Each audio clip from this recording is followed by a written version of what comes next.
الحمد لله نحمده ونستعينه ونستغفره ونؤمن به ونتوكل عليه ونعوذ بالله من شرور أنفسنا ومن سيئات أعمالنا من يهده الله فلا مضل له ومن يضلل فلا هادي له ونشهد أن لا إله إلا الله وحده لا شريك له ونشهد أن سيدنا ومولانا محمدا عبده ورسوله أرسله إلى الناس كافة بشيرا ونذيرا وداعيا إلى الله بإذنه وسراجا منيرا أما بعد فعن أبي هريرة رضي الله تعالى عنه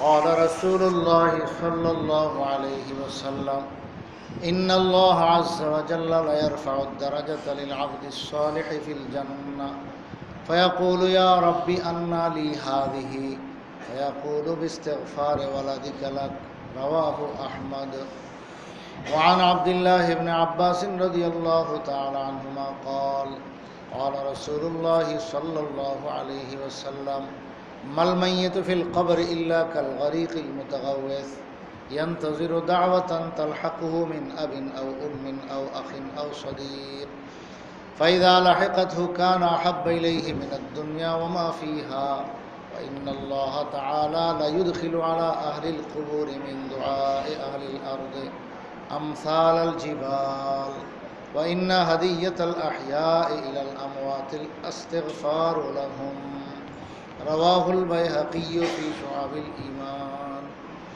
صدق الله مولانا العظيم وصدق رسوله النبي الكريم ونحن على ذلك لمن الشاهدين والشاكرين والحمد لله رب العالمين মুআজ্জাজ ও মুহতারাম দোস্ত বুজুর্গ, আল্লাহ রাব্বুল আলামিনের অশেষ মেহেরবানি যে তিনি আমাদেরকে জুমার নামাজ আদায়ের জন্য তার ঘরে আসার তৌফিক দিয়েছেন। এই জন্য আমরা দিল থেকে শুকরিয়া আদায় করি, আলহামদুলিল্লাহ।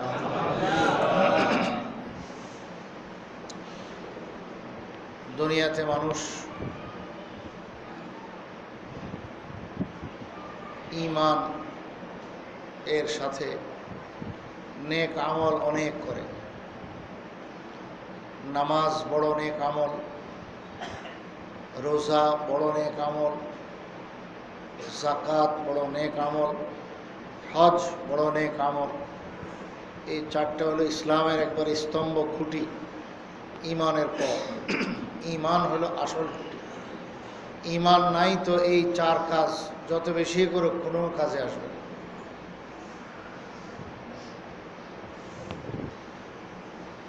অঙ্ক এক দিয়ে শুরু হয়, এখন এক ছাড়া যদি খালি ফোঁটা লাগাইতে থাকে তো কি হবে? জিরো যোগ জিরো, আপনি যতই যোগ করেন জিরোর পরে জিরো, তো ওই খালি হইতেই থাকলো, কিন্তু বেকার।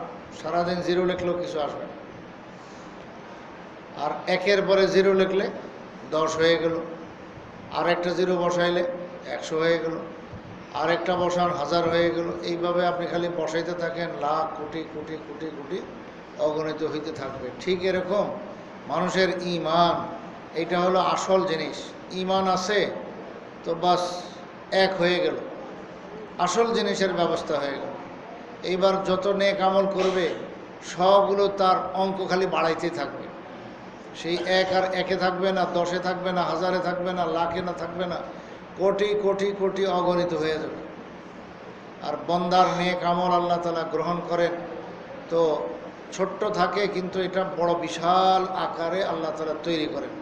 হাদিসে আসছে, কোরআন শরীফেও আছে, আল্লাহ রাব্বুল আলামিন বন্দার নেক আমলকে বাড়াইতে থাকেন। কিয়ামতের ময়দানে, হাশরের ময়দানে, বিচারের পরে যখন সে তার নেকির পাল্লা দেখবে, নেকি দেখবে, যে সে অবাক হয়ে তাকায় থাকবে যে আয় আল্লাহ, এত নেকি কে করবে? এগুলো কার? আল্লাহ তাআলা বলবেন, বন্দা এগুলো তোমার। আল্লাহ, এত নেকি আমি করছি? না বন্দা, তুমি তো ছোট নেক আমল করেছো, ছোট আমল করেছো, আমি রব্বুল আলামিন সেই ছোট্টটাকে ছোট্ট রাখি নাই, এটাকে অনেক বড় বানায় দিয়েছে। হুজুর সাল্লাল্লাহু আলাইহি ওয়াসাল্লাম বলেন, তুমি যেরকম গাধা ঘোড়া পালো, আমাদের দেশে গরু মানুষ পালে, তো গরুর বাছুর ছোট থাকে, কিন্তু জন্মের পরে যেটুক থাকে এটা 3 বছর 4 বছর পরে তো আর এরকম থাকবে না, এটা বিশাল হয়ে যাবে। ওই গরুর দাম তখন লাখ টাকা, 2 লাখ টাকা, 5 লাখ টাকা, 10 লাখ টাকায় তো গরু বিক্রি হয়, বরং আরও বেশিও তো বিক্রি হয়। তো যত দামি হোক, এটা একদিন বাবুই তো ছিল, সেই গাভীর পেটে ছিল, সেখান থেকে এটা হইতে হইতে এখন এত বিশাল দামি সম্পদ হয়ে গেছে। আল্লাহ রাব্বুল আলামিন হুজুর সাল্লাল্লাহু আলাইহি ওয়াসাল্লাম বলেন, ঠিক এরকম ছোট্ট নেক আমলটাকে আর ছোট রাখেন না, এটাকে তরবিয়ত করতে থাকেন, লালন পালন করতে থাকেন, বড় করতে থাকেন। বড় করতে করতে এত বিশাল বানাবেন, বন্দা আখিরাতে দেখে অবাক হয়ে যাবে যে আল্লাহ, এগুলো আমার নাকি? সুবহানাল্লাহ, এগুলো আল্লাহ পাকের মেহেরবানি। কিন্তু এক পর্যায়ে গিয়ে মানুষের নেক আমল সব বন্ধ হয়ে যাবে। ইদা মাতাল ইনসানু ইনকাতা আনহু আমালুহু ইল্লা মিন সালাস। রাসূল করিম সাল্লাল্লাহু আলাইহি ওয়াসাল্লাম ইরশাদ করেন, মানুষ যখন মারা যায় তখন তার 3টা আমল ব্যতীত সব আমলের সওয়াবের দরজা বন্ধ। আমল নামা এর মধ্যে আর কোনো কিছু জমা করা হয় না, লেখা হয় না, সব বন্ধ হয়ে গেছে। যা হওয়ার দম যাওয়ার আগ পর্যন্তই হয়ে গেছে। এখন আর সে নেকির আমল নামা যেটা আছে, আমলের দস্তাবেজ আর দফতর আছে, রেজিস্টার আছে, আমল এর নেকি লেখার যে খাতা আছে, সেটাতে আর কিছু লেখা হয় না। বাস যেটুক আছে এইটুক নিয়ে আসরের ময়দানে হাজির হবে। কিন্তু আল্লাহু আকবার, আল্লাহ তাআলা এই উম্মতকে হুজুর আকরাম সাল্লাল্লাহু আলাইহি ওয়াসাল্লামের বরকতে আরও 3টা রাস্তা খোলা রাখছেন, যে বন্দার জন্য মরে গেলেও কবরের এবং আখিরাতে হাসরের ময়দানে এই যে সে আগে বাড়লো, যে মারা গেল কিয়ামত আলাইহি কিয়ামত, তার কিয়ামত এসে গেল। যে মারা যায় তার কিয়ামত এটাই, মারা গেলেই তার কিয়ামত, আখিরাত সব কিছু তার শুরু হয়ে গেল। তো এই যে সে মৃত্যুবরণ করলো, ওই মুহূর্ততে তার আমল নামা বন্ধ, নেকি আর তার জমবে না। কিন্তু আল্লাহ তাআলা 3টা লাইন খোলা রাখছেন, ওই 3 লাইনে তার জন্য নেকি সবসময় আসতেই থাকবে, আসতেই থাকবে। আল্লাহ রাসূল সাল্লাল্লাহু আলাইহি ওয়াসাল্লাম বলেন, একটা হলো কি, একটা হলো সাদাকায়ে জারিয়া, যে কল্যাণমূলক কাজ, মানুষের উপকার হয়, জনগণ এটা তারা উপকৃত হয়, এমন কোনো কাজ যদি করে দেয়, পানি খাওয়ার ব্যবস্থা করে দিল, নলকূপ বসায় দিল, হাউস বানায় দিল, পুকুর বানায় দিল, ট্যাঙ্কি বসায় দিল, এরকমভাবে কালভার্ট নির্মাণ করে দিল, রাস্তাঘাটের ব্যবস্থা করে দিল, এরকমভাবে চলাফেরার জন্য কিছু সুবিধা করে দিল, তো এগুলো যতদিন থাকবে এতদিন সে সওয়াব পাইতে থাকবে। আও ইলমিন ইউনতাফাউ বিহি, আরেকটা হলো যে এমন কাজ যেটা কিয়ামত পর্যন্ত থাকবে, সেটা হলো ইলমে দ্বীনের সাথে যদি সম্পৃক্ত থাকে, ইলমে দ্বীনের সাথে যদি সে লেগে থাকে, সে আলেমে দ্বীন বনে গেছে, শত হাজারো মানুষকে আলেমে দ্বীন বানায় গেছে, এই যে সিলসিলা জারি করে গেছে, কিয়ামত পর্যন্ত এই সিলসিলা থাকবে। তো সে আজকে মারা গেলেও কিয়ামত পর্যন্ত তার আমল নামায় এই সওয়াবগুলো পৌঁছতে থাকবে। এই হলো সওয়াব পৌঁছার আরেকটা ব্যবস্থা। 3 নম্বর আরেকটা ব্যবস্থা, আল্লাহ রাসূল বলেন, আও ওয়ালাদিন সালিহিন ইয়াদউ লাহু, যদি তার নেক সন্তান রেখে যায়, ওয়ালাদে সালেহ, নেক সন্তান, দিনদার সন্তান, তো দিনদার, দিনওয়ালা, ঈমান আমলওয়ালা সন্তান যদি রেখে যায়, শুধু এইটুকের দ্বারাই সে কবরের শুয়ে শুয়ে সওয়াব পাবে। আর ইয়াদউ লাহু, হাদিস আল্লাহ রাসূল বলেন, এটা হলো বাড়তি কথা, যে নেক সন্তান যখন রেখে যাবে, সে মাতা পিতার জন্য, তার আত্মীয় স্বজনের জন্য, দোস্ত আহবাবের জন্য, নেক মানুষ এরকম দোয়া করতেই থাকে। তাহলে দোয়া কিন্তু শর্ত না, মাতা পিতার দোয়া পাওয়ার জন্য নেককার সন্তান রেখে গেলেই দোয়া পাওয়ার ব্যবস্থা হয়ে গেল।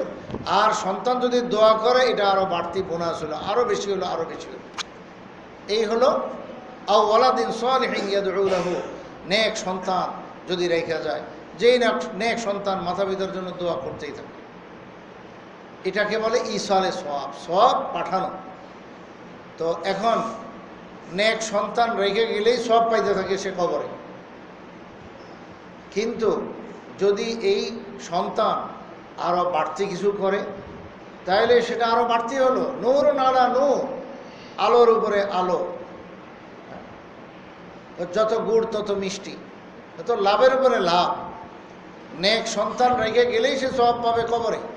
আর যদি সেই নেক সন্তান তার মাতা পিতার জন্য ঈসালে সওয়াব করে, সওয়াব পাঠায়, তাইলেও তার আমল নামায় অনেক সওয়াব পৌঁছতে থাকবে। এই দরজা আল্লাহ বন্ধ করেন, এটা খোলা রাখছেন সন্তানরা যতদিন করবে। এখন ঈসালে সওয়াবের ব্যবস্থা কি, এই বিষয়টাও আমরা একটু ভালো করে স্মরণ রাখি, ভালো করে জানি, শিখি। আমরা মোটামুটি জানা তো আছেই। আল্লাহু আকবার। হুজুর সাল্লাল্লাহু আলাইহি ওয়াসাল্লাম এই উম্মতের জন্য এই ব্যবস্থা করায় গেছেন। এখানে একটা মাসালা বলতে হয় যে মানুষ মারা গেলে তাকে সওয়াব যে পৌঁছানো হয়, সওয়াব পৌঁছানোর রাস্তা দুইটা। এক হলো ইবাদত, শারীরিক ইবাদত, কায়িক দৈহিক ইবাদত। আর একটা হলো মালি ইবাদত, মালের মাধ্যমে সওয়াব পাঠানো, টাকা পয়সার খরচের মাধ্যমে সওয়াব পাঠানো। আর একটা হলো আপনার দৈহিক ইবাদত বন্দিগি করে সওয়াব পৌঁছানো। কয়টা রাস্তা? দুইটা। আরবিতে বলে ইবাদতে বদনিয়া, ইবাদতে মালিয়া। তো মালি ইবাদত, টাকা পয়সা ধন সম্পদের মাধ্যমে পৌঁছানো, আর একটা হলো ইবাদত বন্দিগির মাধ্যমে পৌঁছানো। দুইটা আছে। হযরত আব্দুল্লাহ ইবনে মুবারক রাহমাতুল্লাহ আলাইহির কাছে এক লোক এসে জিজ্ঞেস করেছেন, ইয়া হুজুর, একখান হাদিস আছে হুজুর সাল্লাল্লাহু আলাইহি ওয়াসাল্লাম থেকে বর্ণিত, যে রাসূল সাল্লাল্লাহু আলাইহি ওয়াসাল্লাম বলেন যে তোমরা নফল রোজা রাখলে মা বাবার জন্য নফল রোজা রাখো। তুমি নামাজ পড়লে তোমার মা বাবার জন্য নফল কিছু নামাজ পড়ো। তুমি হজ করলে মা বাবার জন্য নফল হজ করো। তুমি যে কোনো ইবাদত করবা, ফরজ হইলে ফরজের পাশাপাশি নফল করো, বা নফল পড়ছো তো নিজের জন্য পড়ছো, তো মাতা পিতার জন্য কিছু নফল ইবাদত বন্দিগি করো। কি অর্থ? সেই নফল ইবাদত বন্দিগি, চাই নামাজ হোক, চাই রোজা হোক, চাই নফল হজ হোক, চাই এরকমভাবে নফল তেলাওয়াত হোক, কোরআনে পাকের তেলাওয়াত তো নফলই, কোরআনে পাকের তেলাওয়াত হোক, এরকমভাবে জিকির আজকার হোক, এরকমভাবে দুরূদ শরীফ হোক, এরকম তসবিহ দালানি অনেকক্ষণ সে তাসবিহ পাঠ করেছে, আল্লাহর জিকির করেছে, লা ইলাহা ইল্লাল্লাহ মুহাম্মাদুর রাসূলুল্লাহ কালিমা পাঠ করেছে, এইভাবে পড়তে থাকছে। তো এই সবগুলো নেকি তার আমল নামায় প্রথম হয়েছে। এখন যদি সে নিয়ত করে যে আয় আল্লাহ, তুমি আমার এই নেক আমলগুলোর সওয়াব আমার অমুক প্রিয় ব্যক্তি, আমার মা, আমার বাবা, আমার দাদা, আমার নানা, আমার খালা, আমার খালু, আমার শ্বশুর, আমার শাশুড়ি, আমার অমুক দোস্ত, আমার পাড়া প্রতিবেশী পরিচিত, এরকম যদি নিয়ত করে যে তার কবরে আল্লাহ পৌঁছায় দাও, সাথে সাথে পৌঁছে যায়, এক মুহূর্ত দেরি হয় না। হযরত আব্দুল্লাহ ইবনে ওমর আব্দুল্লাহ ইবনে মুবারক রাহমাতুল্লাহ আলাইহি বলেন যে ওয়ালাকিন লাইসা ফিস সাদাকাতি ইখতিলাফুন, যে দেখো এই ইবাদত কায়িক আর দৈহিক ইবাদত বন্দেগীর সওয়াব কবরে পৌঁছার বিষয়টা তো হানাফি মাযহাবের মাসলা। হানাফি মাযহাবের সকল ইমামগণ এই ব্যাপারে একমত যে ইবাদত এইভাবে নফল ইবাদত করে মাইয়িতকে সওয়াব পৌঁছানো যায়, পাঠানো যায়, এবং এটা পৌঁছে। কিন্তু অন্যদের মাযহাব ভিন্ন রকম আছে। কিন্তু আরেকটা ব্যাপার যে আছে, দান খয়রাত, টাকা পয়সা খরচ করার মাধ্যমে, সদকার মাধ্যমে মাইয়িতের কাছে সওয়াব পৌঁছানো, এটার ব্যাপারে কারোই দ্বিমত নাই। এটা হলো এই উম্মতের একদম ঐক্যমত। তাইলে এই জন্য কিতাবে বলে যে আমরা যে দোয়া করে সওয়াব পৌঁছাই, অথবা এরকমভাবে নামাজ, নফল নামাজ পড়ে সওয়াব পৌঁছাই, অথবা নফল কোনো আমল করে সওয়াব পৌঁছাই, জিকির আজকার তসবিহ তাহলিল কোরআনে পাকের তেলাওয়াত করে সওয়াব পৌঁছাই, সওয়াব তো পৌঁছলো, কিন্তু তার চাইতে বেশি উপকারী হবে দান খয়রাত কইরা মাইয়িতের জন্য সওয়াব পৌঁছানো। এটা হলো আরও বেশি কার্যকরী, আরও বেশি মাইয়িতের জন্য উপকারী। মৃত ব্যক্তি কবরের মধ্যে বড় অসহায় অবস্থায় থাকে।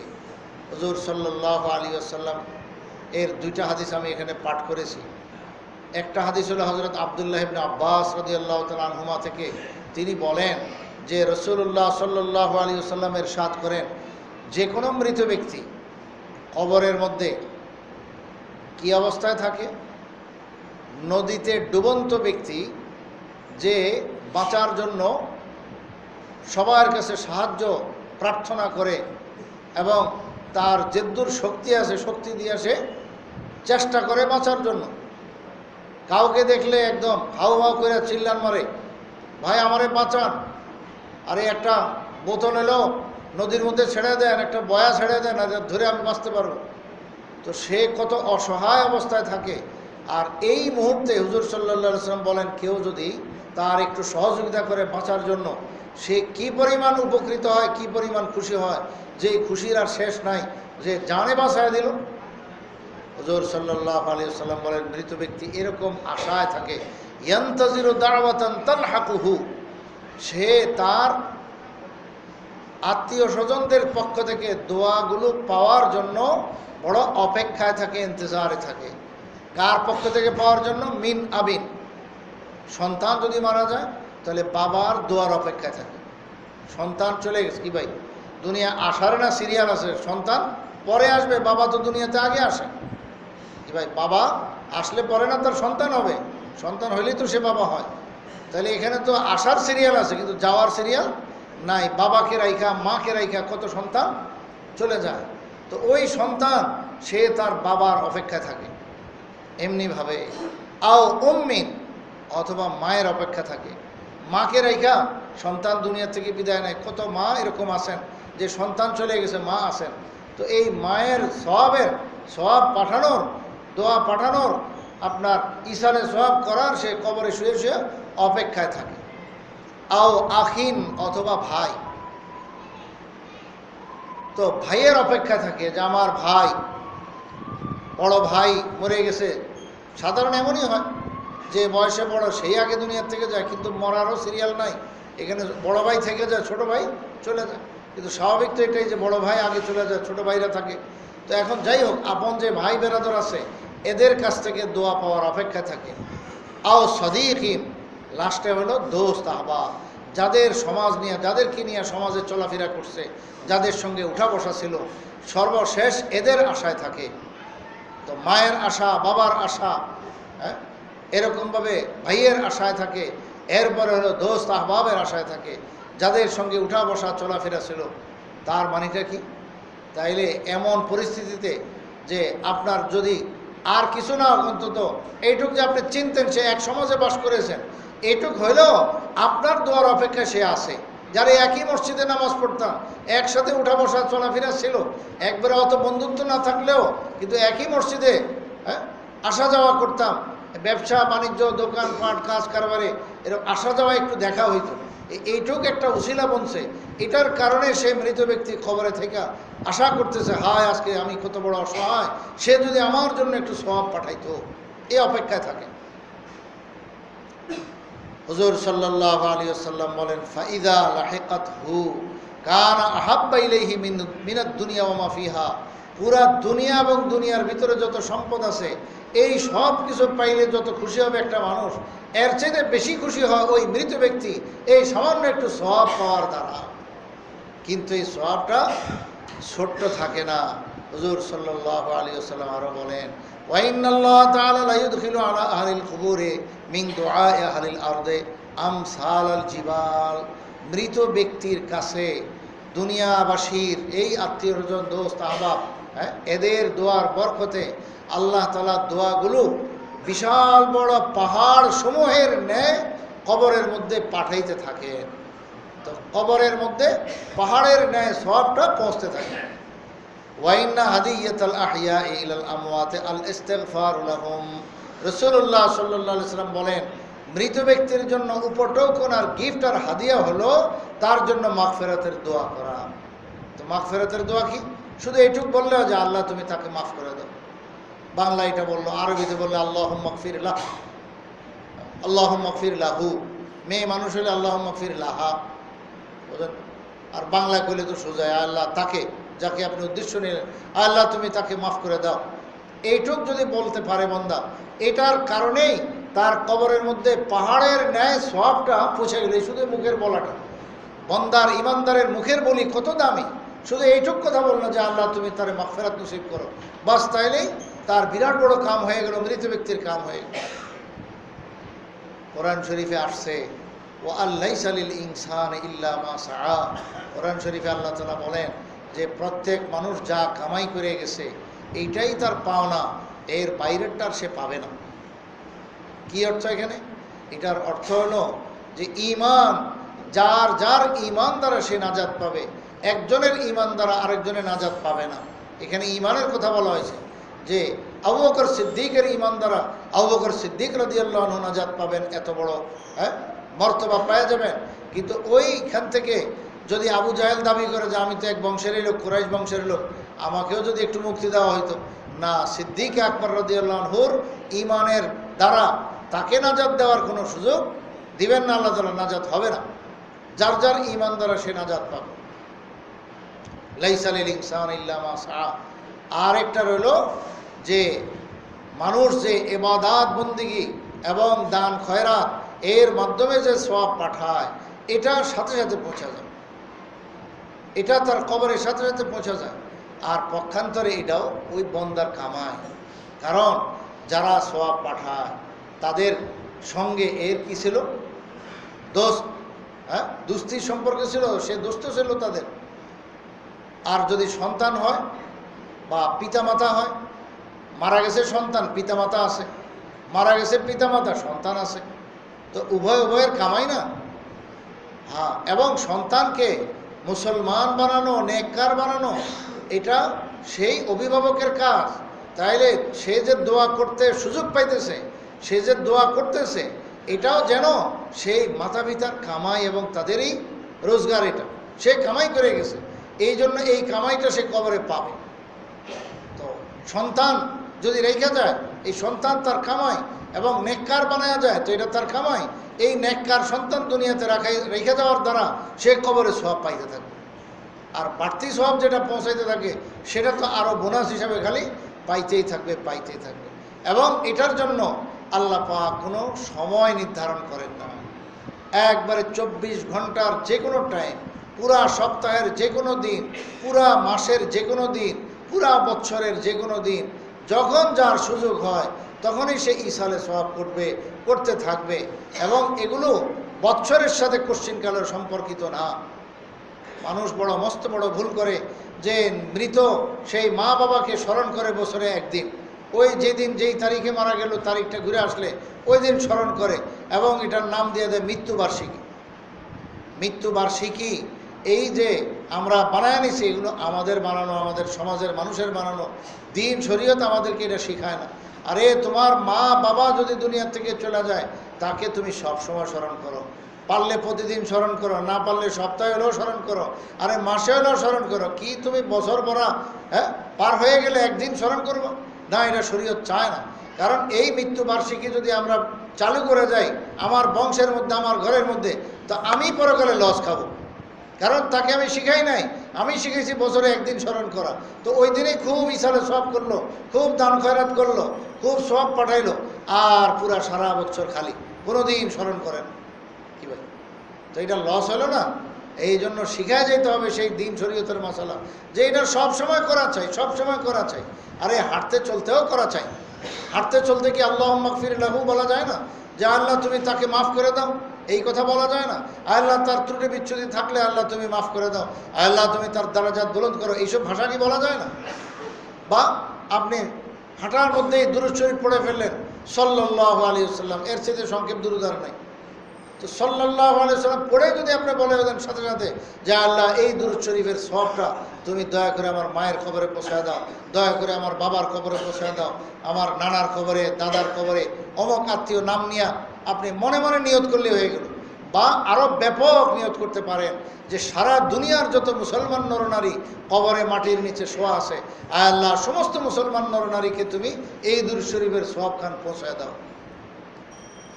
এখানে আমার একটা ব্যাপার আসে, কয় দুরূদ শরীফের সওয়াব বা যে কোনো একটা সূরা কেরাতের সওয়াব আমরা যে পৌঁছাই, সারা দুনিয়ার এত মানুষকে পৌঁছাইলাম, তো আমি যাকে উদ্দেশ্য করে পড়ছিলাম যে আমার মা, আমার বাবা, কথার কথা, তো তার ভাগের কতটুকু আসবে?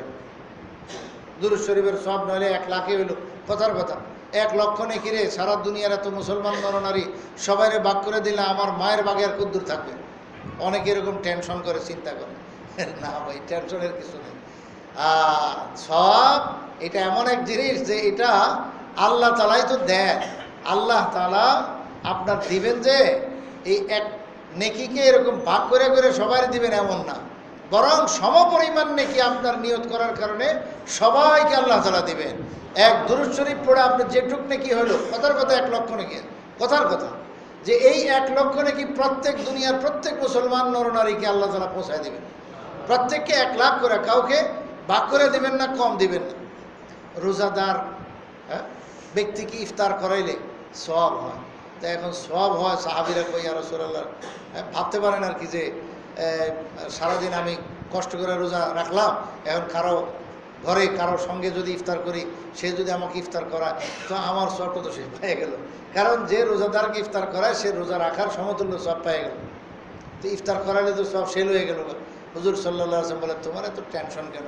আরে সওয়াব আল্লাহ তোমাকে রোজা রাইখা যেই পরিমাণ সওয়াব দিল, এক ভাই মুসলমান ভাই তোমাকে যে ইফতার করাইলো, তাকে আল্লাহ তাআলা স্পেশাল, তোমারটা নিয়ে না, স্পেশাল তুমি রোজা রাখলে যেই পরিমাণ সওয়াব পাইলা, এই পরিমাণ সওয়াব তাকেও আল্লাহ তাআলা আলোক দিয়ে দিবে। আল্লাহর ভান্ডারে কোনো কম নাই। ঠিক আমি আমার মাকে উদ্দেশ্য করে, আমার বাবাকে উদ্দেশ্য করে ঈসালে সওয়াবের ব্যবস্থা করলাম, ঈসালে সওয়াব করলাম, দুরূদ শরীফ পড়লাম, তেলাওয়াত করলাম, নামাজ পড়লাম, সওয়াব পৌঁছাইলাম।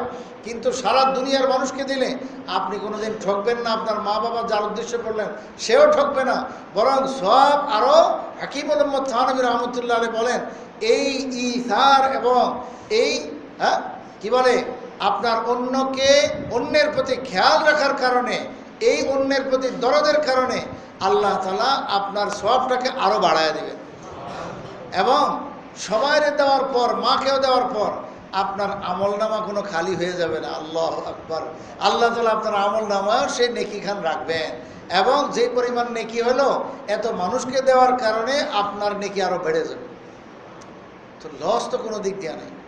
এই সমস্ত ফজিলত আল্লাহ তাআলা একমাত্র এই উম্মতকে দান করেছেন রাসূল করিম সাল্লাল্লাহু আলাইহি ওয়াসাল্লামের বরকতে। দুনিয়ার কোনো জাতি, কোনো উম্মত এত বড় ফজিলতের বিষয় পায় না।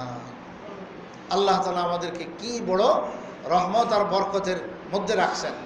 আখেরি পয়গম্বরের উম্মত আমাদেরকে বানাইছেন, ওনার বরকতে আমরা এত সব কিছু বিষয়ের অধিকারী হয়ে গেছি।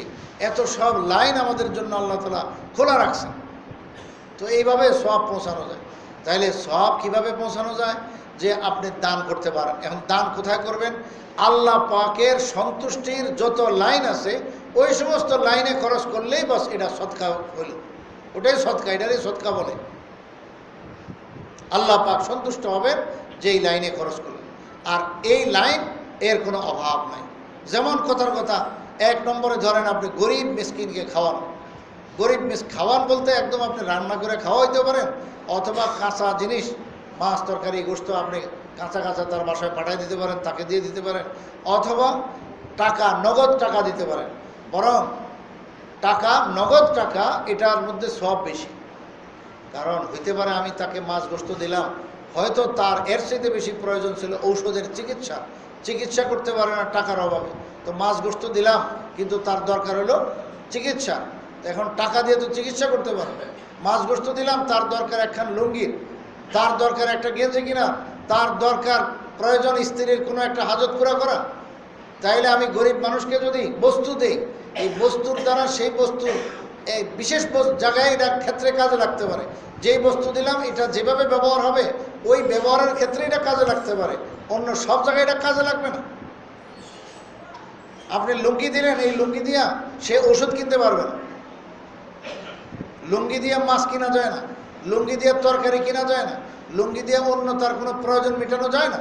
কিন্তু নগদ টাকা এটা দুনিয়ার সব কাজেই সে করতে পারে। এই জন্য হাদিয়ার মসলাতে, গিফট কাউকে করার মসলাতে সর্বোত্তম গিফট হলো নগদ পয়সা দেওয়া। এই নগদ পয়সার দ্বারা আপনার কি হয়? হাদিয়া দেওয়া এটা হলো শুধু মহব্বতের কারণে। আগেও বলছি, আপনাদেরকে শিখাইছি, আপনারা জানেন।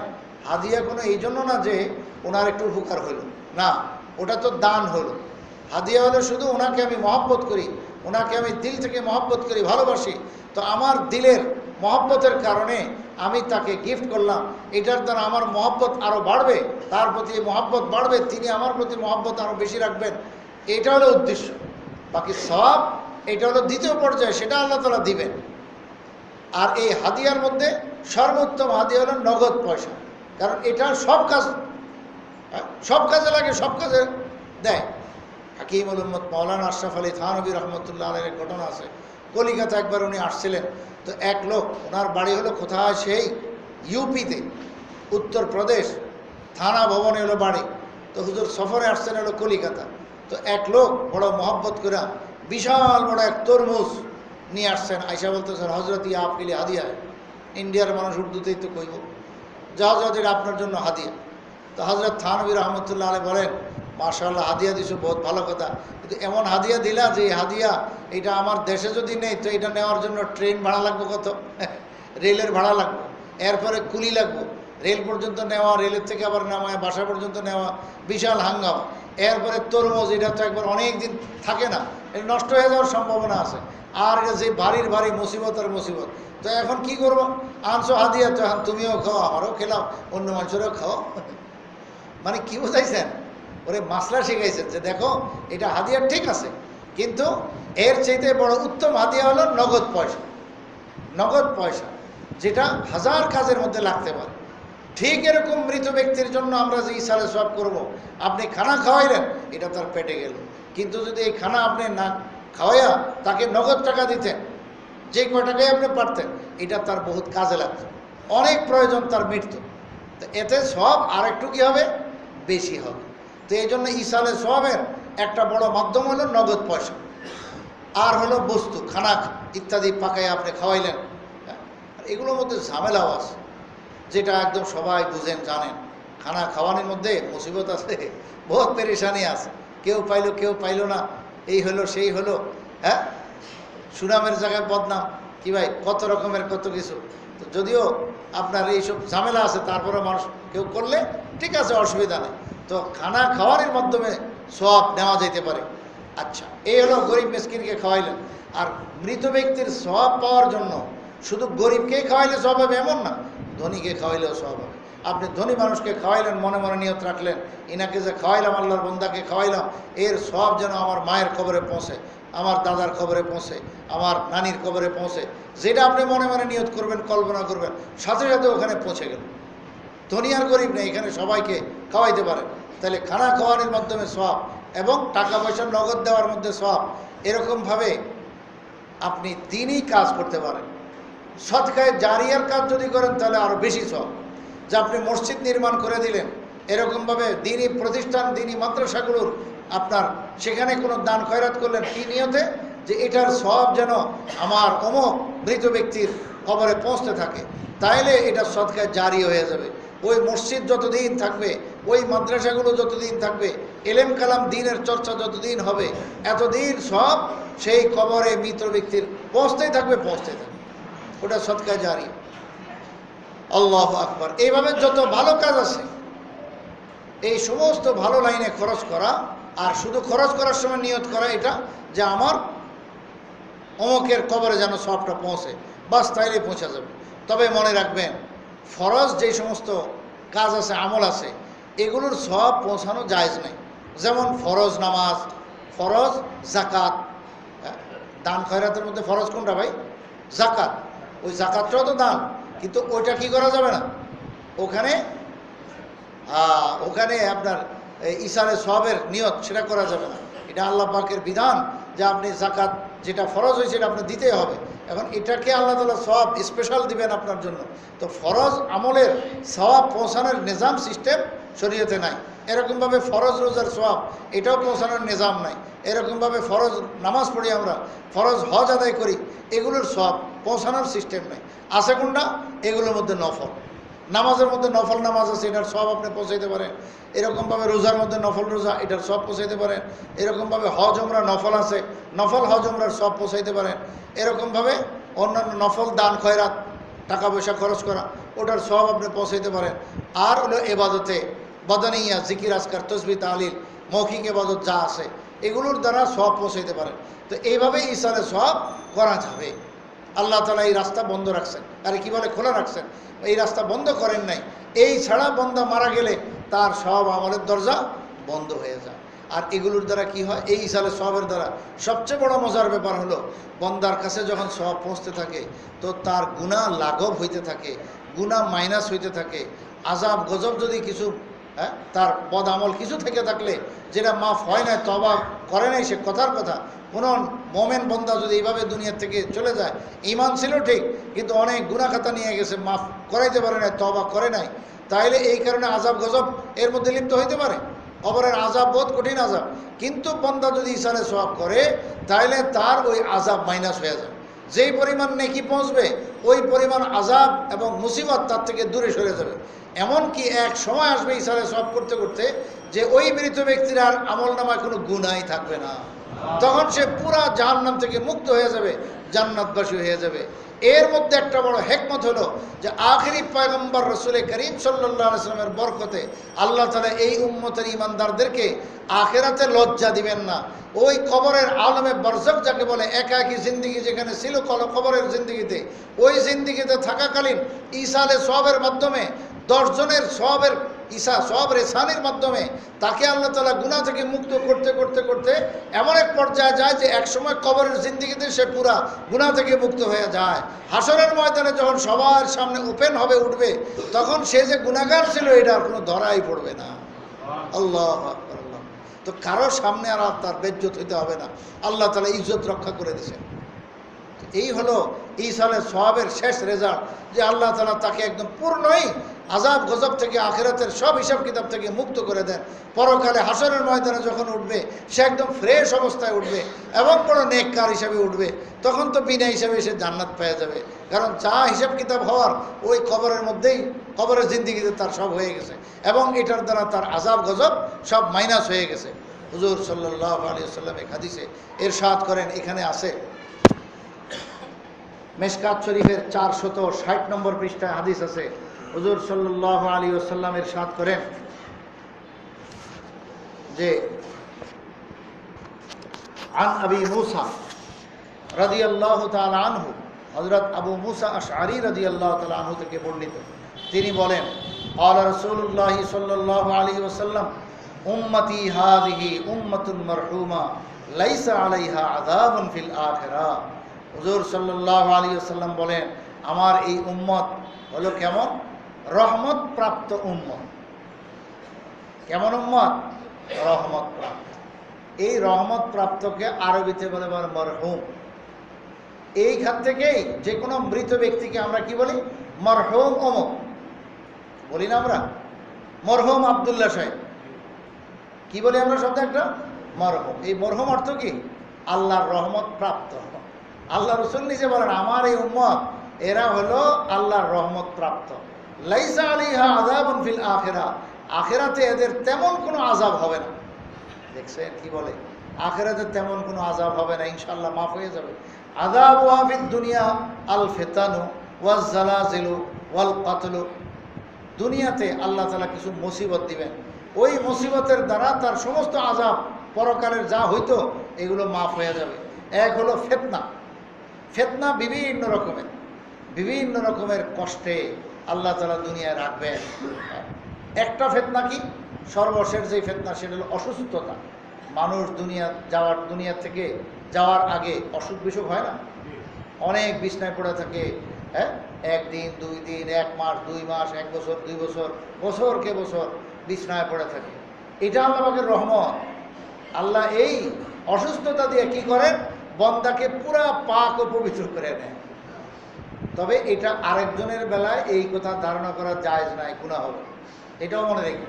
কারণ কোনো ইমানদারের ব্যাপারে এই ধরনের ধারণা যে নিশ্চয়ই কোনো অপকাম করছে, হ্যাঁ, অনেক শাস্তির যোগ্য, তো তাই আল্লাহ মাফ করার লেগে এই অসুখ বিসুখ দিচ্ছে, না না, এটা মনে করা আপনার জন্য জায়েজ নাই। অপরের বেলা, এটা নিজের বেলায় মনে করতে পারবেন। নিজের বেলা যে আমাকে আল্লাহ এই রোগ দিচ্ছেন শেষ বয়সে, হয়তো আমার, হ্যাঁ, আল্লাহ তাআলা পাপগুলো মোচনের জন্য, আল্লাহ তাআলা আমাকে আখিরাতে রহমত করার জন্য, এটা নিজের বেলায় সে মনে করতে পারবে। নিজের বেলায় এটাই মনে করা চাই, কিন্তু আরেকজনের বেলায় সুধারণা রাখতে হবে যে আল্লাহ তাআলা তার মাকাম মর্যাদা বুলন্দ করার জন্য আরও বেশি আযাব, হ্যাঁ, এই কষ্টের মধ্যে আল্লাহ তাআলা ফেলছেন। এটাকে বলে ফিতনা। বিভিন্ন রকমের পরীক্ষা, এই অসুখ বিসুখ, এটাও আল্লাহর পক্ষ থেকে একটা ফিতনা। ফিতনা মানে পরীক্ষার জিনিস। এই অসুখ বিসুখ, এটা দিয়ে আল্লাহ তাআলা পরীক্ষা করতেছেন বন্দা ধৈর্য ধারণ করে কিনা, আমার ফয়সালার উপরে সে সন্তুষ্ট আছে কিনা, এই সব কিছু পরীক্ষা করে, তো এটা ফিতনা। তো দুনিয়াতে আমার উম্মতকে আল্লাহ তাআলা এরকম মুসিবত মশাক্কাত কিছু দিয়ে পরীক্ষা করবে। আর এই পরীক্ষা নবীগণের হয় সবচেয়ে বেশি। আসাদুল নাসে বালা আল আম্বিয়া ও সুম্মাল আমসাল ফাল আমসাল। হুজুর সাল্লাল্লাহু আলাইহি ওয়াসাল্লাম এটাও বলে দিয়েছেন, সবচেয়ে বড় মুসিবত যারা দুনিয়াতে হলো নবীগণ, এরপর হলো যে যত বেশি নেককার, যে যত ভালো মানুষ, তার সবচেয়ে বেশি মুসিবত। দেখেন, এটাও তো বেশি। তো এখন কারো মুসিবত দেখলে আপনি এটা কেন মনে করবেন যে নিশ্চয়ই কোনো পাপ করছে? না না, এটা মনে করতে পারেন না, নিশ্চয়ই সে আল্লাহর প্যারা বান্দা, এই জন্য আল্লাহ অসুস্থতা দিচ্ছেন, বিভিন্ন রকমের শারীরিক পেরেশানি কষ্ট দিচ্ছেন, যাতে তাকে আল্লাহ তাআলা মর্যাদাশীল, আরও বড় মর্যাদা দিতে পারেন, মর্যাদাশীল বানাইতে পারেন। তো বড় মর্যাদা দেওয়ার জন্য, তো যাই হোক, আমার উম্মতের দুনিয়াতে এই ধরনের পেরেশানি হবে। এমনকি হুজুর সাল্লাল্লাহু আলাইহি ওয়াসাল্লাম বলেন, মানুষ যে দুনিয়ায় হাঁটা চলা করে রাস্তায়, ওখানে যে কাঁটা বিন্দে একটা কঙ্কর পায়ের নিচে পড়লো আর বললো, হ্যাঁ, পায়ের মধ্যে কোনো কিছু কাঁটা বিঁধে গেছে, একটা পিন প্যারা লেগে গেছে, এটারে টান দিয়ে বাইর করছে, বলে একটু রক্তক্ষরণ হয়েছে, একদম জায়গায় বসে গেছে, এটার দ্বারায়ও তার গুনাহ মাফ হয়ে যায়, আর দারাজাত বুলন্দ হয়। সুবহানাল্লাহ। আল্লাহ তাআলা এই উম্মতকে পাক ও পবিত্র করার জন্য, গুনাহ থেকে মুক্ত করার জন্য তার জীবদ্দশায় অনেক ব্যবস্থা রাখছেন। আর মারা যাওয়ার পরে ঈসালে সওয়াবের রাস্তা খুলে দিয়েছেন, যাতে সেখানেও তার দারাজাত বুলন্দ হয় এবং আযাব গজব আখিরাতের পেরেশানিগুলো লাঘব হয়ে যায়, মাইনাস হয়ে যায়, এবং এক সময় একদম পুরো ফ্রেশ হয়ে যায়। আল্লাহু আকবার। আর এক হাদিস যেটা আমি বয়ানের শুরুতে পড়ছিলাম, হুজুর সাল্লাল্লাহু আলাইহি ওয়াসাল্লাম ইরশাদ করেন যে আল্লাহ তাআলা এই উম্মতের অনেক মৃত ব্যক্তিকে কবরের মধ্যে দরজা খালি বাড়াইতে থাকেন। ইন্নাল্লাহ আযজা ওয়া জাল্লা লা ইয়ারফাউ দারাজাতা লিল আবদিস সালিহি ফিল জান্নাহ। নেককার বান্দা যে জান্নাতে পৌঁছে গেছে, সে কবরের জিন্দেগি ঘাটি সব পার হয়ে গেছে, জান্নাতি হয়ে গেছে, এখন জান্নাতে পৌঁছে গেছে। তো জান্নাতে পৌঁছে গেলে তো বস দরিয়াই পার ভাই। ভাই জান্নাতি হয়ে গেলে আর তো পিছটান নাই, আর পিছুটান নাই, বস এ তো পার হয়ে গেল। ওমান যুহজিহা আনিন নারে ওয়া উদখিলাল জান্নাতা ফাকাদ ফাজ। আল্লাহ তাআলা বলেন, যাকে জাহান্নাম থেকে দূরে সরাইয়া জান্নাতে একদম দাখিল আর প্রবেশ করায় দেওয়া হয়েছে, মানে জান্নাতে দিয়ে দেওয়া হয়েছে, ফাকাদ ফাজা, সে তো কামিয়াব হয়ে গেল, তার আর পিছুটান নাই, সে তো কামিয়াব। কিন্তু জান্নাত এমন জায়গা যে ওটার মধ্যে স্তর আর মর্তবার কোনো শেষ নাই। কত বড় স্তর, তার চেয়ে আরও বড় আছে, তার চেয়ে আরও বড় আছে। তো এখন ইমানদার জান্নাত তো পেয়ে গেল, আল্লাহ রসুল বলেন সে এই জান্নাতে পৌঁছার পরেও তার দরজা বৃদ্ধি পায়, খালি মর্তবা খালি বাড়ে। ফায়াকুল ইয়া রাব্বি আন্না লি হাদিহি। তখন সেই জান্নাতি ব্যক্তি আল্লাহর কাছে আশ্চর্য বলে, আল্লাহ, জান্নাত তো পেয়ে গেলাম, তোমার পক্ষ থেকে চির সুখের ঘর পেয়ে গেলাম, চিরদিন ভোগ করার এত আরাম আয়েশের সামান, ভোগ বিলাসের সামান সবই পেয়ে গেলাম, আরাম আয়েশের কোনো দিক দিয়ে তোর অভাব নাই, কিন্তু মাঝে মাঝে যে খালি আমার মর্তবা আরও বাড়ে, ব্যাপারটা কি, কিভাবে হইতেছে এগুলো? আন্না লি হাদি, আল্লাহ, এগুলো আমার কোত্থেকে হইতেছে? ফায়াকুলু, তখন আল্লাহ তাআলা জবাব দেন সেই বান্দাকে, বিস্তিগফারে ওয়ালাদিকা লাক, তোমার সন্তান তোমার জন্য মাগফিরাতের দোয়ার বরকতে তোমার এই দরজা খালি বাড়তেছে। আল্লাহ, কি বুঝলাম ভাই? যে ইস্তেগফারের দ্বারা এখন সন্তান তার মাতা পিতার জন্য মাগফিরাতের দোয়া করা, এটা হলো সবচেয়ে বড় তার দরজা বুলন্দির, তার মর্তবা বাড়ার একটা উপকরণ, একটা মাধ্যম আল্লাহ তাআলা বানাইছেন। তাইলে মৃত ব্যক্তির জন্য ইস্তেগফারের দোয়া, এটার জন্য কোনো ওই সময় বাধা নাই। এবং আগেই বলছি, এটা 3 দিন পর, 40 দিন পর, 1 বছরের মাথায় না। কেন? এগুলো করে তো আপনি আপনার মা বাবাকে ঠকাইতেছেন। এবং আমি যে সিস্টেম চালু করছি, আমি মরে গেলেও আমার সন্তানাদিরা ওই শিখছে যেটা, ওই আমারও ঠকাইব। আরে এটা তো প্রতিদিনই করা যায়, প্রতিদিন না বলেন সপ্তাহেও করেন। কেন আপনি 3 দিন পরে করবেন আর 40 দিন পরে করবেন? ওই সমস্ত সিস্টেম কেন? এটা শরীয়তে সমর্থন করে না। 3 দিন আর 40 দিন নাই, আপনি প্রতিদিনই করেন, যখন পারেন তখন করেন, আপনার সুযোগ সুবিধা মতো করেন। সব সময় কিছু কিছু দান খয়রাত করেন, সব সময় মা বাবার জন্য ইস্তেগফার করতে থাকেন যে আল্লাহ আমার মা বাবার দরজাত বুলন্দ করো, মাগফিরাত নসিব করো। এটাই বলা আস্তাগফিরুল্লাহ। নিজের জন্য বলা যায় আল্লাহ আমারে মাফ করেন, আর মা বাবার জন্য কি বলতে পারে? আল্লাহুম্মা গফির লাহু, যে আল্লাহ তুমি তাকে মাফ করে দাও। এটাই হলো তার জন্য ইস্তেগফার। আর এটার দ্বারা কি হবে? সেই মাতা পিতার দরজা জান্নাতি হয়ে গেল, দরজার মর্তবা খালি বাড়তেই থাকবে, বাড়তেই থাকবে। আল্লাহু আকবার। এই জন্য আমরা এই সহি তরিকায় মাতা পিতার জন্য, নিজের আত্মীয় স্বজন যারা কবরবাসী হয়ে গেছে তাদের জন্য আমরা এই সওয়াব পাঠানোর এই ব্যবস্থা করি এবং সব সময় এটা জারি রাখি। কোনো সময়ের সাথে যেন আমরা এটা বেঁধে না দেই, সময়ের সাথে নির্ধারণ না করি। এইভাবে আমল করার আল্লাহ তাআলা আমাদের সকলকে তৌফিক দান করেন। আমিন সুম্মা আমিন ওয়া আখির দাওয়ানা আলহামদুলিল্লাহ।